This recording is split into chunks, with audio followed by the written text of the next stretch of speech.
কবিতা যৌবনের ভুল। SRDS আজিজুল হক।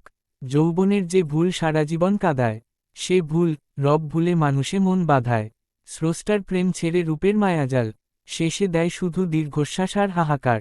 মেয়ের প্রেমে যে মন হারায় দিশা, সে মন ভুলে যায় আখিরাতের আশা। আজ যে হাসি, আজ যে রঙিন দিন, কাল সে স্মৃতি বুক ভরা ঋণ। রূপ ঝরে যায়, বদলায় মন, ভাঙে শপথ, নীরব হয় বন্ধন। যার প্রেম ছিল শরীরের টানে, সে প্রেম টেকে না সময়ের টানে। কিন্তু যে প্রেম স্রষ্টার চরণে, সে প্রেম জলে নীরব অন্তরে।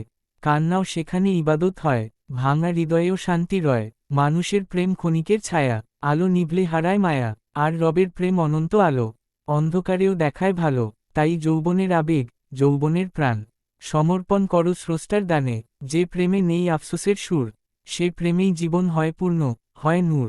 কবিতার ব্যাখ্যা যৌবনের ভুল। ১. যৌবন ও ভুল বাছাই। কবিতার মূল কথা হল, যৌবন এমন এক সময়, যখন আবেগ প্রবল থাকে এবং সিদ্ধান্তের ভুল হলে তার ফল সারা জীবন বহন করতে হয়। এখানে যৌবনের ভুল বলতে বোঝানো হয়েছে স্রষ্টার প্রেম ও স্মরণকে বাদ দিয়ে কোনো মানুষকে, বিশেষত নারী পুরুষের প্রেমকে, জীবনের চূড়ান্ত লক্ষ্য বানানো।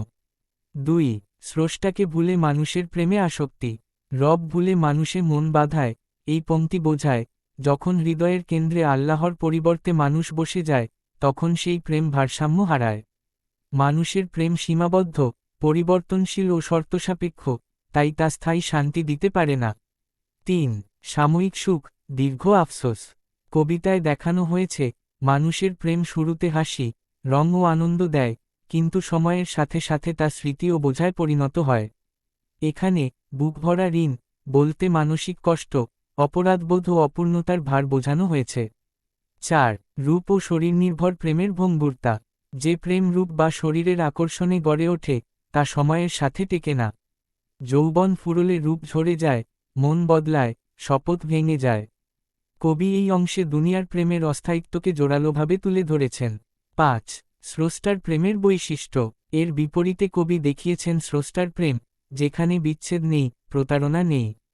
সেখানে কান্নাও ইবাদাতে পরিণত হয়, অর্থাৎ কষ্ট এলেও তা মানুষকে ভাঙে না, বরং পরিশুদ্ধ করে এবং আল্লাহর দিকে আরও কাছে টানে।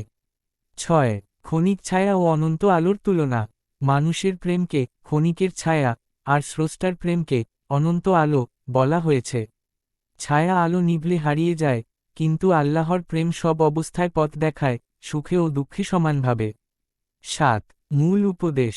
কবিতার শেষ অংশে কবির উপদেশ স্পষ্ট, যৌবনের আবেগ, শক্তি ও ভালোবাসা যেন সঠিক জায়গায় উৎসর্গ করা হয়। যদি তা স্রষ্টার পথে নিবেদিত হয়, তবে জীবনে আফসোস কমে এবং আত্মিক পূর্ণতা আসে।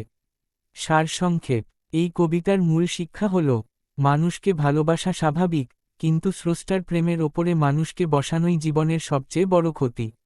যে হৃদয় আল্লাহর প্রেমে স্থির, সে হৃদয় দুনিয়ার ভাঙনে চূর্ণ হয় না।